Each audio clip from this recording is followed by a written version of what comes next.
हिंदू धर्म में तुलसी पत्रर खास महत्व रही खूब शुभ बोली विवेचना करा जाए। कौन भी शुभ अवसर में तुलसीर महत्व खूब अधिक रही है। तेबे तुलसी पत्र जमिति ता जटार भी सेमिति अनेक गुरुत्व रही जहां आपण जदि पर्स रखुंट ताहले अनेक चमत्कारिता देखा पाइबे।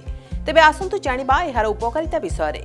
तुलसी जटा पर्स रखिले जीवन में प्रेम भरी रही है, परिवार में शांति बजाय रही है। जदि आपणक पाखरे टंकार अभाव देखा देउछि ताले तुलसी जटा को एक नाली कपड़ा रे बांधी पर्स रखंतु। एहा द्वारा आर्थिक परिस्थिति दूर होइथाय। जेउ लोक माने करजरे बुड़ी रहउचंती सेमाने भी एही उपाय द्वारा करजरु मुक्ति पाई परिबे। मान्यता रही पर्स रे तुलसीर जटा रखिबा द्वारा मां लक्ष्मी प्रसन्न होइथांती। पर्स रे तुलसी जटा रखिबा द्वारा अनेक नकारात्मक ऊर्जा दूर होइथाय आउ सकारात्मक ऊर्जा संचार होइथाय। जदि आमे कोनोसी काम को करबा को चाहूछु किंतु सेथिपाई अनेक बाधा उपजुछि ताहले किछि दिन पर्यंत पर्स रे तुलसी जटा रखंतु, देखिबे सबु समस्यार समाधान होइजिवो।